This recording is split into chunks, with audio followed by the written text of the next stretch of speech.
안녕하세요. 자, 오늘 수능 특강에 실려 있는 윤동주의 참외로, 그리고 뒤에 같이 연결해서 나오는 요 신동엽 시인의 누가 하늘을 보았다 하는가, 요렇게 두 개 묶어서 공부를 해보도록 하겠습니다.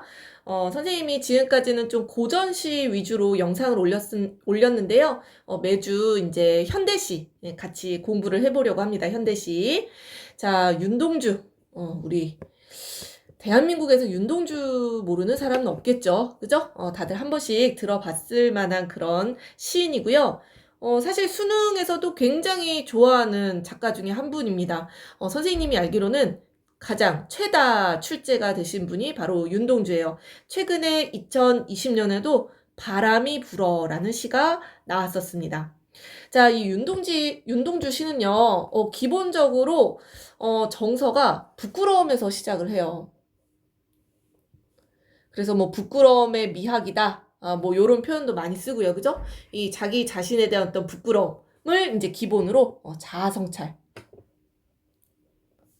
자기 반성, 그죠? 치열한 자아 성찰을 하는 그런 내용의 시들이 주를 이루고 있어요. 우리가 또 윤동주를 뭐라고 이야기해요? 이육사 시인이랑 같이 묶어서 저항 시인 뭐 이렇게도 이야기를 하잖아요. 일제 말에, 그죠? 일제 강점기 말에, 우리가 저항 시인을 꼽아라 라고 하면은 이육사. 이육사는 실제로 뭐 독립운동도 굉장히 그 행동으로 몸소 보여줬던 그런 시인이고요. 이 윤동주 같은 경우에는, 선생님이 추천하는 그 영상이 있는데요. 옛날에 TVN인가? TVN에서, 차이나는 클래스라는, 그 편에서 윤동주 이육사 편을 방영을 한 적이 있었어요. 선생님도 주말 아침에 그걸 보고 막 눈물을 흘렸던 기억이 있는데, 아마 이제 여러분들 뭐 동주라는 영화도 보셨을 수 있고, 아무튼 이 윤동주라는 인물로 접근을 해보자면요. 이분이 사실은 이 조선에 살았던 기간이 그렇게 뭐 얼마 되지 않는다고 합니다. 이분이 저쪽 중국의 연변 출신이에요. 그래서 중국에서 계속 살다가 중학교 때 평양에 왔다가, 그리고 이분이 어디 대학교 출신이죠? 여러분들 가고 싶어 하는 대학교, 연세대학교, 연희전문학교죠? 그죠? 연희전문학교에 잠깐 다녔다가 일본 유학을 가서 27살에 잡혀가지고 광복되기 한 6개월 전인가? 그죠? 광복하기 6개월 전에 이 옥사하신, 27살에 옥사하신 그런 분이에요. 그래서, 그런 시인의 어떤 삶이랑 같이 연결지어 보면은 작품이 훨씬 와닿을 겁니다. 선생님도 굉장히 좋아하는 시인이고요. 그래서 사실 선생님 그 유튜브 그 채널 이름이 별해는 쌤이잖아요. 네, 바로 윤동주 시인의 별에는 밤, 요 시에서 좀 갖고 와봤습니다. 자, 참회록이라는 시는요, 말 그대로 참회를 하는 기록이에요. 참회. 참회가 뭐예요? 뉘우치는 거잖아요. 자기 잘못을 뉘우치는. 바로 연결되죠, 그죠? 요 자아성찰. 참회록이라는 시도 뭔가 이런 자아성찰하는 것과 연관이 되겠구나. 윤동주 부끄러움, 자아성찰, 참회록. 같이 한번 읽어볼게요. 자, 파란 녹이 낀 구리 거울 속에 내 얼굴이 남아있는 것은 어느 왕조의 유물이기에 이다지도 욕될까? 굉장히 좀 경건한 그런 말투로 읽어야 될 것 같은 느낌입니다. 굉장히 유명한 구절인데, 한 번쯤 들어봤으면 좋을 것 같아요. 자, 이 파란 녹이 낀 구리 거울입니다. 자, 파란, 뭐, 요런 거 색채어 드러나죠, 그죠? 색채어가 드러나고요. 색채어가 드러난다라는 거는 시각적인 심상이 또 드러난다라는 거겠죠? 자, 근데 이 구리 거울이 있는데요. 이 구리 거울이 녹이 끼었다라는 얘기입니다. 녹이. 사람들이 돌보지 않아가지고 파란 녹이 낀 이런 건 이제 마이너스죠. 그죠? 마이너스 이미지라고 보시면 될 것 같죠? 자, 이 녹이 끼었다라는 거는요. 자, 시대 상황이랑 연결해 보자면은 윤동주 시인이 살았던 시기가 바로 그쵸. 일제 강점기라는 거예요. 그리고 또 이 구리거울이라는 게 어느 왕조의 유물이기에 라고 나와요. 왕조의 유물인데 녹이 끼었다라는 거는 바로 망국의 이미지를 녹이 끼었다라고 표현을 한 겁니다. 국권 상실. 우리의 국권을 모두 일본에게 빼앗겼던 그런 시기죠. 그래서 녹이 끼어 있다라는 겁니다. 왕조의 유물인 이 구리 거울이. 특히 이 거울이라는 건요. 내 얼굴을 비춰볼 수가 있죠. 내 얼굴을 비춰볼 수 있다라는 점에서 바로 이 노래가 참회의 노래구나. 자아성찰의 노래구나 라는 것을 바로 연결 지어 보셔야 되겠습니다. 자, 거울이라는 거는 바로 참회 또는 자아성찰. 자아성찰의 매개체 이렇게 볼 수가 있겠죠. 그래서 거울을 통해서 자기의 모습을 보고 그 자기의 모습에 대한 이제 성찰이 드러날 거예요. 자, 내 얼굴이 남아있는 것은, 그쵸? 거울을 통해서 보는 거는 내 얼굴이에요. 내 얼굴이 남아있는데, 어느 왕조의 유물이기에 이다지도 욕될까라고 표현을 했습니다. 욕될까. 자, 굉장히 욕스럽다라는 얘기입니다. 바로 이 부분에서 드러난 정서, 부끄러움이에요, 부끄러움. 내 얼굴이 굉장히 욕스럽다라는 얘기입니다. 이 만국민으로서의 어떤 부끄러움이라고 보실 수가 있겠죠. 아이고, 만국민, 왜 이렇게 오늘 오타 많이 나죠? 만국민으로서의 이 부끄러움을 느끼고 있다라고 보시면 되겠고요. 표현법 좀 찾아볼까요? 표현법 찾아보면은 여기 욕될까 이런 부분들, 그죠? 서리법입니다. 서리법. 뒤에 선지에 의문의 형식을 사용하여 뭐 이런 식으로 나오더라고요. 의문의 형식을 사용하여 바로 자기 자신에 대한 이 부끄러움의 정서를 드러내고 있다. 화자의 정서를 드러내고 있다. 이렇게 봐주시면 될 것 같습니다. 자, 직접 등장하죠. 화자입니다. 화자. 자, 나는 나의 참회의 글을 한 줄에 줄이자라고 했어요. 자, 이 나는 쭉 읽어보면 알겠지만 만 24년 1개월, 24살인가 봐요. 그죠? 24살 동안 살아왔던 그 과거, 무슨 기쁨을 바라 살아왔던가 라고 하면서 참회를 합니다. 이 나는요, 바로 현재의 나예요. 현재의 내가 참회를 하고 싶은데 한 줄에 줄이자라는 거는 다른 말 하지 말고 더 덧붙일 거 없이 한 줄에 굉장히 솔직하게 한번 털어놔 보자 라는 얘기고요. 만 24년 1개월 바로 이게 나의 그 참회의 기간이라고 보시면 되겠죠. 바로 나의 과거, 지나온 삶, 나의 과거를 돌아보는데요. 무슨 기쁨을 바라 살아왔던가 라고 이야기를 해요. 바로 내가 이 만국민으로서 일제 치하에서 어떤 기쁨을 바라면서 그냥 살아왔다라는 얘기입니다. 굉장히 이 현실에 대한 인식 없이 이 무기력하게 살아왔다라는 자기 반성이 드러나는 거예요. 무기력하게 그냥 뭐 일상의 그런 소소한 기쁨을 바라면서 살아왔던가 라는 겁니다. 살아왔던가 요런 것도 서리적 표현, 그죠? 탄식하는 거죠. 내가 왜 이렇게 살아왔을까? 라는 탄식이 드러나는 겁니다. 자, 그래서 두 번째 연에서는 보시면요. 두 번째 연, 바로 이 나의 과거에 대한 과거. 만 24년 1개월 내가 살아왔던 그 기간에 대한 참회가 드러나고 있어요. 나의 과거에 대한 현재의 내가 살아왔던 과거에 대한 무슨 기쁨을 바라면서 그렇게 살았을까라는 참회가 드러나는 부분입니다. 자, 표현법 하나 또 살펴보자면요. 자, 여기 보시면은 나는 나의 참회의 글을 한 줄에 줄이자라고 이야기했어요. 뭐뭐 하자라는 거는 청유형 어미예요. 그죠? 자, 근데 사실 청유라는 거는 상대에게 이제 청유를 할 수가 있는데 이 나에게 청유하고 있단 말이에요. 이 문장 같은 경우에는 나에게 청유를 하고 있기 때문에 사실 이거 문법상으로는 맞지 않습니다. 문법상으로는 맞지 않기 때문에 이런 거 우리 시에서 시적 허용이라고 이야기하죠. 바로 자아 성찰에 대한 참여를 하겠다라는 이 의지를 강조하기 위해서 나 스스로에게 청유를 하는 겁니다. 참여의 글을 써보자, 줄이자 이런 식으로 청유형 어미를 사용하고 있다라고 체크해 주시면 될 것 같아요. 자, 그래서 현재의 나는 내가 살아온 과거의 삶을 참회를 했는데요. 자, 미래의 나도 참회를 해야 된다라는 얘기를 합니다. 내일이나 모레나 그 어느 즐거운 날에, 바로 미래죠. 근데 즐거운 날이라고 했잖아요. 요런 수식어를 잘 보셔야 돼요. 시를 보실 때. 즐거운 날이라고 했으니까 이 미래는 바로 긍정적인, 바로 조국의 광복, 이런 거랑 연결지어 볼 수 있겠죠? 자, 미래에 이 일제치하에서 벗어났어요. 광복이 된 그 즐거운 날에도 이 나는 뭐예요? 미래의 나입니다.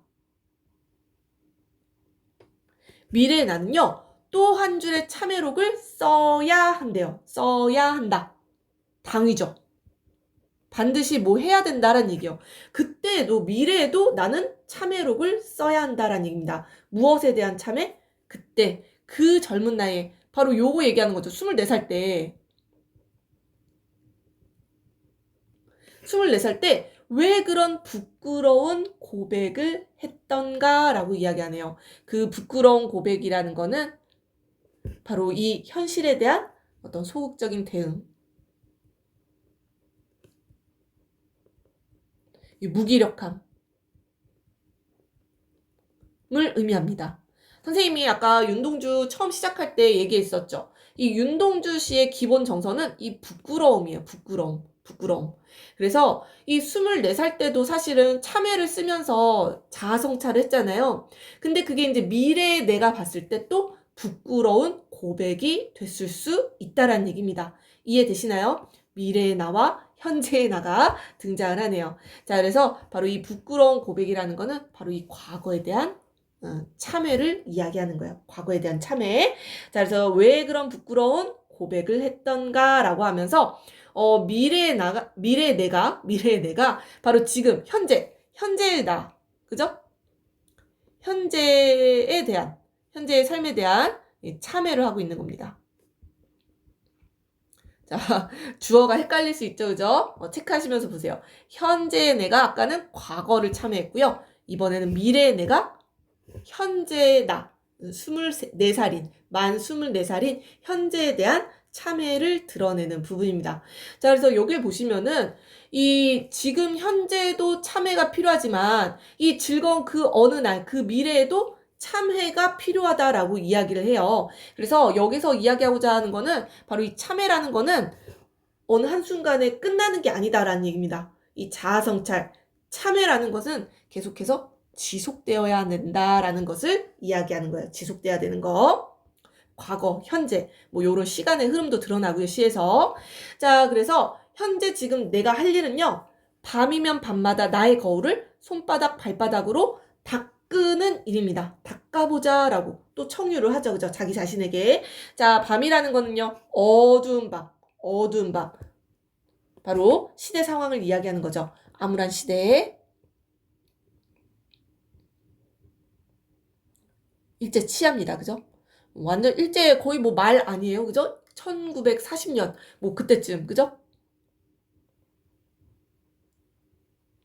이 밤이면 밤마다 나의 거울을 자아성찰하는 거죠. 거울을 닦는다라는 거는 자아성찰을 하는데 손바닥으로도 모자라서 발바닥으로도 닦아보자 이렇게 이야기합니다. 굉장히 자아성찰을 치열하고 처절하게 치열한 아주 처절한 이 자아성찰의 노력이 드러나는 부분이에요. 손으로, 발로 거울을 닦아보자라는 거죠. 그래서 이 소극적인 이 자신의 어떤 삶에 소극적인 나의 그런 무기력한 모습에 대한 이 반성이잖아요. 그래서 자신의 어떤 자신에 대한 이 변화를 소망하고 있다라고 보실 수가 있겠습니다. 자신의 변화를 소망하고 굉장히 의지적인 그런 태도가 드러난다라고 보실 수가 있겠습니다. 자, 그래서 손바닥, 발바닥으로 거울을 막 닦으면서 아주 치열하고 처절하게 자반성을 하면은 요렇게 될 수 있대요. 그러면 요렇게 하면, 그죠? 닦아보면, 자아성찰을 하면 어느 운석 밑으로 홀로 걸어가는 슬픈 사람의 뒷모양이 거울 속에 나타올 거래요.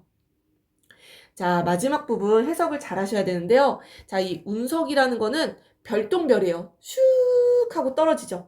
그래서 이 운석이 가지고 있는 이미지는 사실은 부정적이에요. 하강, 소멸,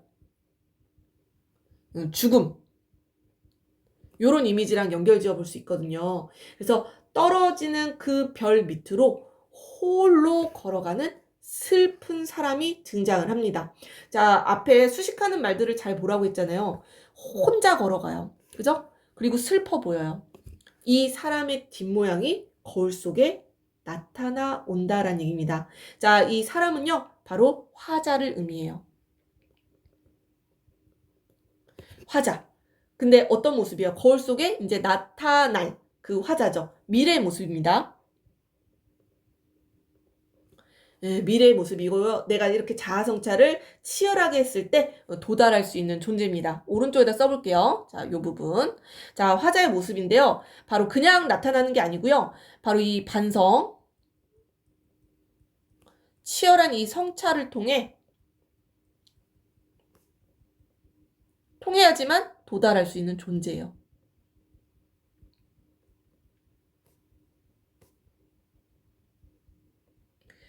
요런 이미지도 윤동주 시에서 되게 잘 드러나거든요. 속죄양의 이미지라고 하는데요.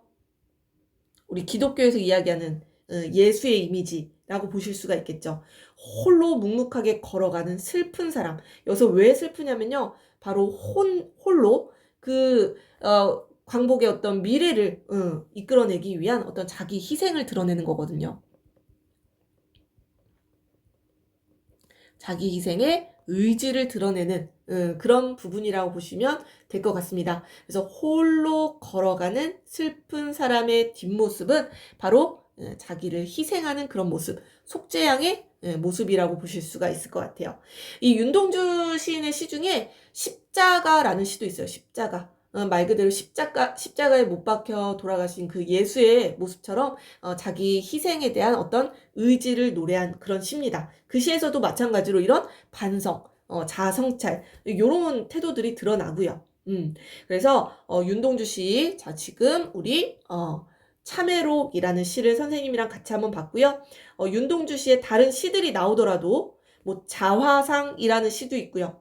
서시 너무 유명하죠. 서시 또 다른 고향 뭐 별 해는 밤 쉽게 쓰여진 시 다들 한 번씩 들어봤을 만한 그런 그죠 시들입니다. 자 요런 시들 같이 한번 연결해서 보시고요. 그 시들의 이런 부끄러움의 정서 그죠? 부끄러움의 정서, 자아성찰 이런 것들이 어떻게 표현되어서 나오는지를 봐주시면 좋을 것 같습니다. 자 넘어가 볼게요. 자 여기 설명 그죠? 한번 읽어보죠. 자 수능 특강에 나와 있는 그 뒤에 정답과 해설에 나와 있는 설명을 선생님이 마지막에 넣어놓은 거예요. 자 이 작품은 암울한 시대 상황 일제강점기죠. 시인의 자세가 잘 드러난 시입니다. 자 과거 자신의 삶을 이다지도 욕될까라고 인식을 하죠. 무슨 기쁨을 바라 살아왔던가? 굉장히 탄식합니다. 부끄러워하죠. 그래서 이제 참회록을 써야 되는데요. 그 어느 즐거운 날 광복되었던 미래를 의미한다라고 하죠. 그 미래가 올 것이다라고 생각을 해요. 전망하면서도 그때 자신이 부끄러운 고백을 했었다라는 미래의 내가 현재의 나를 참회하는 그 참회할 수 있는 날이 오기를 기대하고 있는 겁니다. 자, 그러나 이러한 기대를 실현하기 위해서는 치열한 자아성찰이 필요하다라는 거죠. 그래서 밤이면 밤마다 손바닥, 발바닥으로 온 몸을 다해서 거울을 닦아야 한다라는 얘기예요. 치열하고 처절한 자아성찰이 요구된다라는 얘기입니다. 그런 자아성찰이 있어야지만 자기 희생도 할 수 있는 거라는 거죠.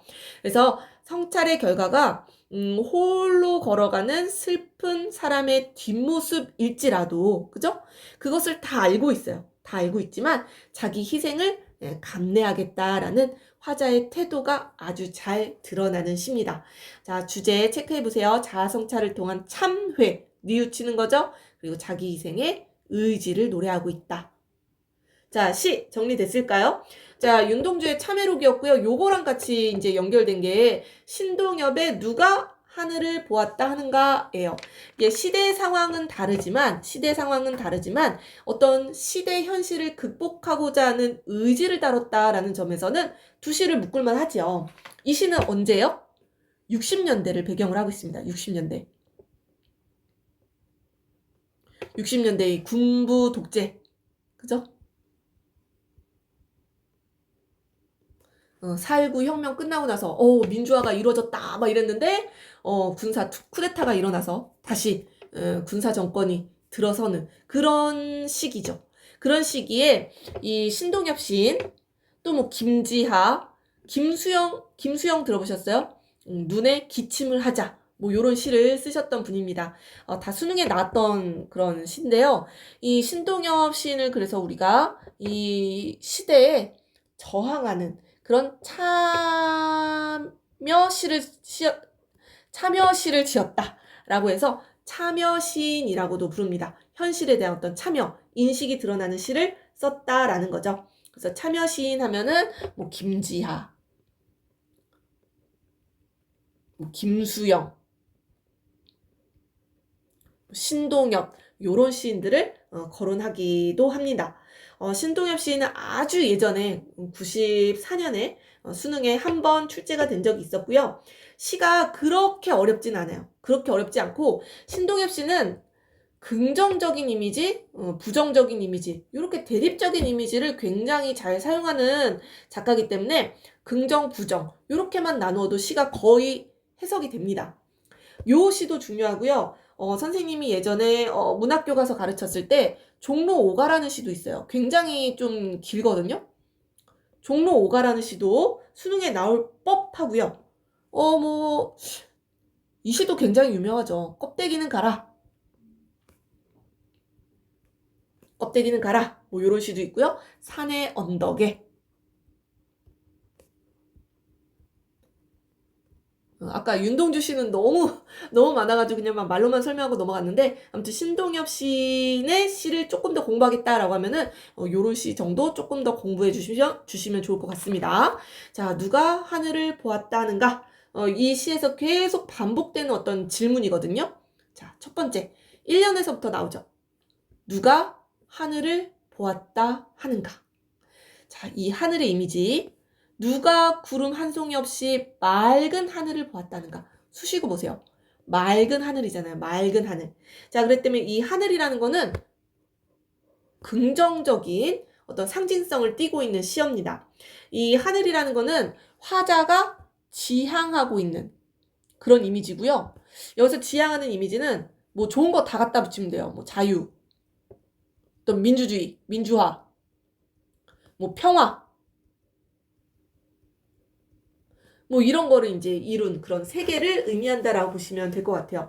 근데 여기서 질문을 하잖아요. 누가 하늘을 보았다 하는가? 의문형 어미 사용하고 있죠?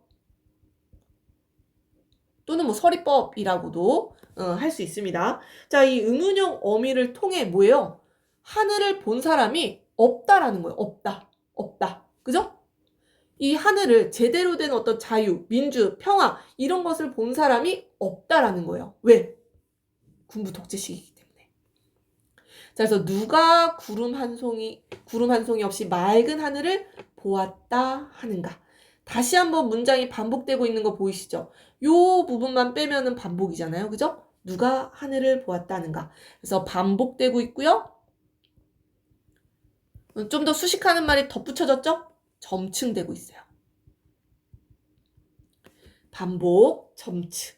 자, 딱 1년 읽었는데요. 누가 하늘을 보았다는가? 하늘을 본 사람이 아무도 없다라는 것을 이런 반복을 통해서 강조하고 있습니다. 서리법 사용됐고요. 자, 하나 더 체크를 하자면요. 이거 뒤에랑도 연결되긴 하는데 자, 여러분들 보면은 대충 우리가 이렇게 우리가 원어민이니까 한국어 원어민이니까 대충 이 시를 읽을 때 여기에서 끊기겠다라는 느낌이 와요.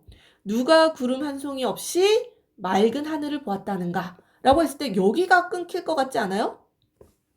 여기가 끊기고 맑은이 요 앞으로 가야 될 것 같은데 그렇지 않죠. 이건 의도적으로 이렇게 시어를 여기에다 넣어놓은 겁니다. 의도적으로. 이런 걸 우리가 조금 고급스럽게 행간 걸침이라고 이야기를 해요.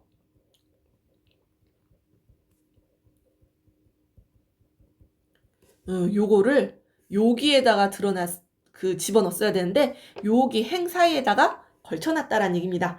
이 행간 걸침은요, 낯설게 하기 방법 중에 하나고요. 이 낯설게 하기를 하는 이유는 뭐예요?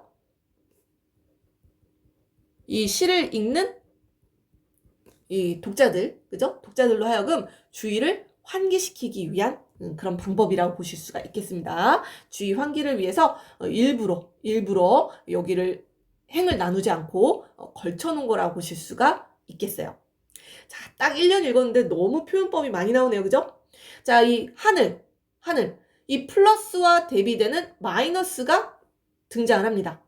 자, 네가 본 건 먹구름. 하늘을 본 적은 없고요. 먹구름을 봤다라는 얘기예요. 대비되는 거 보이시죠? 그죠? 대비. 또는 뭐 대조, 또는 뭐 대립, 뭐 다 쓸 수 있어요. 그죠? 그걸 하늘로 알고 일생을 살아갔다라고 하네요. 착각하고 살아갔다라는 거죠. 착각하고 살아갔고요. 실제 현실에 대한 자각이 없었다라는 거예요. 누가? 너라고 표현했죠. 너라는 거는 바로 이 시대를 살아가는 불특정 다수, 대중을 의미한다라고 보실 수가 있겠어요. 이 수많은 사람들은요, 잘 몰라요. 이 군부 독재가 언론도 통제하고, 그죠? 이 모든 걸 통제하고 있단 말이에요. 그렇기 때문에 네가 본 거는 먹구름인데 그거를 하늘로 알고 살아갔다라는 얘기입니다. 제대로 된 현실 자각이 되지 않았다라는 거고요. 이 먹구름이라는 거는 마이너스죠. 바로 암담한 현실 또는 부조리한 현실, 바로 60년대 군부 독재 정권 시기라고 보시면 되겠습니다. 자, 이 먹구름이랑 비슷한 시어가 바로 쇠항아리예요. 쇠항아리. 네가 본 건 지붕 덮은 쇠항아리. 지붕을 덮어버렸어요. 하늘이 보이지 않게 진실을 가려버린 거죠. 그걸 하늘로 알고 일생을 살아갔다라는 겁니다. 자, 앞에 2년이랑 3년이랑 문장 구조가 거의 비슷하죠. 그죠? 문장 구조가 거의 비슷합니다. 통사 구조 반복되고 있고요. 2년, 3년. 근데 앞으로 뒤에 쭉 나오는 부분도 통사 구조 반복된 부분이 굉장히 많아요. 이 시는. 통사 구조가 반복되고 약간 요런 시어만 조금 바꿨죠. 그죠? 변주라고 합니다. 살짝 바꿔서 반복하는 걸 의미해요. 자, 여기서 쇠항아리는 먹구름이랑 비슷한 의미, 요 하늘이랑 대비된다라고 보실 수가 있겠죠. 그죠? 대비되는 거고요. 이 쇠항아리 바로 자유를 억압하고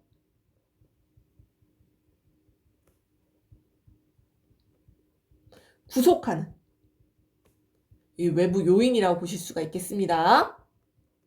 그러니까 뭐 이것도 군부 독재라고 보실 수 있겠죠. 그런 현실, 자유를 억압하는 그런 현실, 쇠항아리로 하늘을 가리고 있다라는 얘기입니다. 자, 근데 그걸 하늘로 알고 살아갔었다라는 얘기죠. 자, 어떻게 해야 되겠어요? 이 현실을 극복해내야겠죠. 자, 그래서 사람들에게 이렇게 명령합니다. 닦아라 사람들아. 네 마음속에 먹구름, 그죠? 구름. 찢어라 사람들아. 네 머리를 덮은 쇠항아리. 자, 구름, 쇠항아리. 닦고 찢어야 되는 대상이라고 보실 수가 있겠죠. 그래서 앞에서 체크 못했어도 얘네는 부정적인 대상이야. 그치? 닦아라, 찢어라. 요런 거는 어떤 행위에 대한 현실 극복의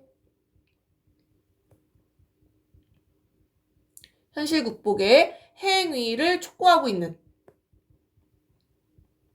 그런 부분이라고 보실 수가 있겠죠. 그죠? 자, 사람들아. 이 사람들, 대중들을 이야기하죠. 이 사람들 닦고 찢어야 되는 그런 대상들입니다.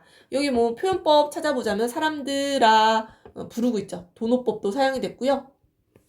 잘 보시면은 닦아라, 찢어라 명령도 사용됐고요. 명령형 어미, 그죠? 명령형 어미. 그리고 닦아라 네 마음속의 구름. 찢어라 네 머리를 덮은 쇠 항아리. 자, 이렇게 문장이 순서가 바뀐 거 보이시죠? 쇠 항아리를 찢어라 하잖아요. 이거 우리 도치라고 얘기를 하죠. 도치. 문장 구조가 그리고 또 비슷하게 쌍을 이루고 있잖아요.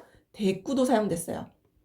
또는 뭐 문장 구조, 통사 구조의 반복 이렇게 이야기하셔도 됩니다. 자, 그래서 이 연에서 이야기하고자 하는 거는요. 여기서도 뭐 썼지만 바로 네가 착각하고 있었던 그 대상들, 구름, 쇠항아리, 현실을 직시해야 된다는 얘기예요. 이 현실 직시 또는 각성 또는 이런 현실 극복을 할 것을 촉구하는 겁니다. 현실 직시, 현실을 각성해야 된다라는 것을 촉구하고 있는 부분이고요. 그런 촉구를 위해서 이런 명령형 어미를 아주 잘 사용하고 있고요. 또 어조를 보시면은 이 노래가 거의 좀 직설적으로 이루어져 있거든요. 닦아라, 찢어라, 좀 직설적이잖아. 그치? 이야기하고자 하는 게 굉장히 명확하죠. 그죠?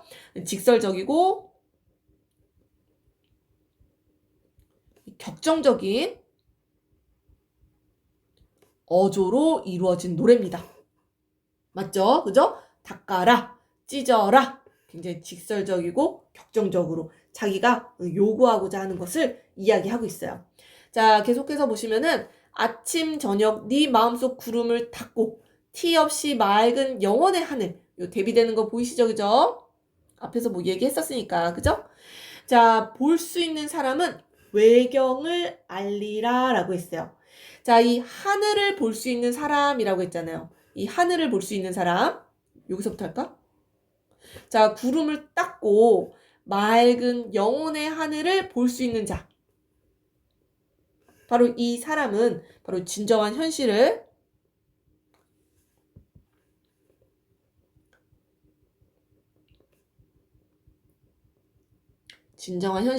깨달은 사람들이에요. 드디어. 진정한 현실을 깨달은 사람이라 보시면 되겠죠. 현실 극복의 노력을 통해서 이 진정한 현실, 진정한 자유란 무엇인가? 민주란 무엇인가? 이것을 깨달은 사람은 외경을 알리라 라고 해요. 외경은 우리가 한자를 두 개를 거꾸로 해서 경외라는 표현을 많이 씁니다. 경외. 무슨 뜻이죠? 경외?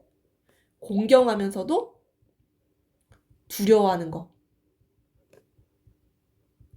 우리가 어떤 신적 대상에 대한 경외, 뭐 이런 식으로 많이 하죠. 경외심을 가져야 된다. 이런 말 많이 쓰거든요. 바로 여기에서 이 외경이라는 거는 무엇을 공경하면서도 두려워해야 되느냐? 바로 자유, 민주, 평화의 가치들입니다.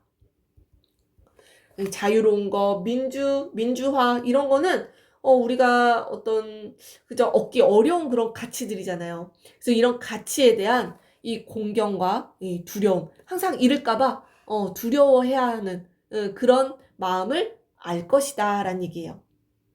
자, 그 다음 년도 내용 비슷합니다. 내용 비슷해요. 아침 저녁 네 머리 위 새 항아리를 찢고 티 없이 맑은 구원의 하늘 마실 수 있는 사람은 대비되어 있는 거 보이죠? 마실 수 있는 사람은 연민을 알리라. 약간 오타 같지 않아요? 아까 여기서는 사람은 외경을 알리라. 같은 연으로 묶었어요. 그런데 여기 연민을 알리라. 이 부분은 또 이렇게 연구분을 해놨네. 일부러 그런 거예요. 일부러. 이 부분도요. 사실은 여기를 왜 끊어놨느냐. 낯설게 하기 때문에 바로 이 주의를 환기하기 위한 낯설게 하기 방법이라고 보실 수가 있어요. 의도적으로 연을 구분해 놓고 있는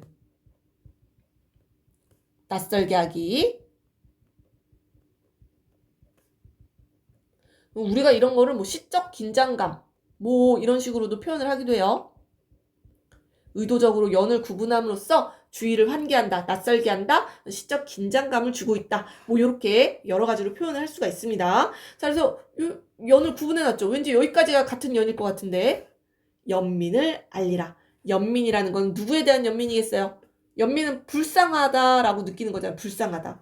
바로 이 자유, 이 민주, 뭐 평화 이런 가치를 아직 모르는 사람들.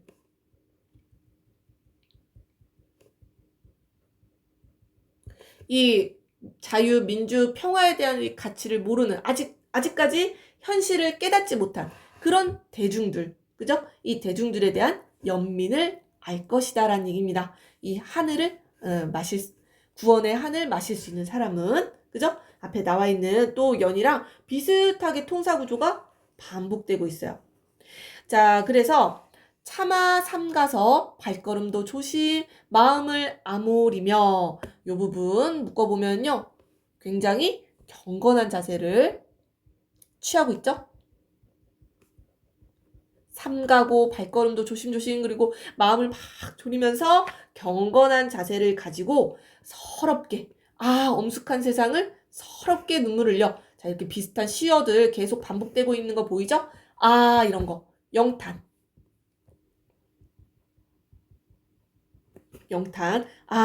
엄숙한 세상을 서럽게 눈물 흘리면서 어떻게 보내는 거예요? 이 엄숙한 세상 바로 인고의 시간을 보내는.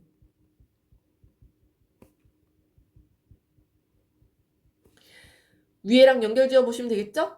위에서 이야기한 이런 경건한 자세로 인고의 시간을, 지금 군부 독재 정권 치하잖아요. 그죠? 이 엄숙한 세상, 인고의 시간을 서럽게 눈물을 흘리면서 살아가리라 라고 했어요. 요 부분도 왠지 요렇게 끊어줘야 될 것 같은데, 그지?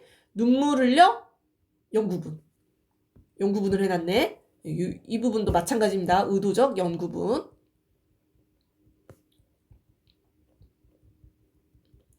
눈물 흘려 살아가리라. 한번 탁 쉬게 되잖아요. 그죠? 살아가리라. 뭐뭐하리라 라고 이야기하죠. 뭐뭐하리라. 인고의 시간을 견디면서 살아가겠다라는 어떤 신념, 강인한 의지 드러난다라고 보실 수가 있겠습니다. 누가 하늘을 보았다 하는가? 누가 구름 한 자락 없이 맑은 하늘을 보았다 하는가? 앞에 1년 시작했을 때랑 똑같이 끝나고 있죠? 우리 이거 네 글자로 뭐라고 해요? 그쵸? 수미상관이라고 이야기하죠? 앞과 끝이 비슷하게 연결 지으면서 끝나는 거예요. 이 수미상관을 사용하는 이 수미상관을 사용하면 어떤 효과가 있느냐? 주제를 강조할 수 있죠. 반복되니까 운율, 리듬감 형성할 수 있어요. 시에서 운율 중요하죠. 그죠? 그리고 형식적으로 안정감을 줄 수가 있습니다. 네, 앞과 뒤가 비슷하게 가면서 뭔가 약간 통일된 그런 느낌을 주잖아요. 이제 시가 끝나겠구나라는 이런 형식적인 안정감을 주는 그런 효과가 있고요. 자, 이런 수미상관의 이 표현법을 통해서 드러내고자 하는 건 뭐예요? 아직 하늘을 본 사람은 별로 없다라는 거죠. 다시 한번 강조하고 있잖아요. 누가 하늘을 보았다 하는가라고 이야기하잖아요. 그래서 아직 오지 않은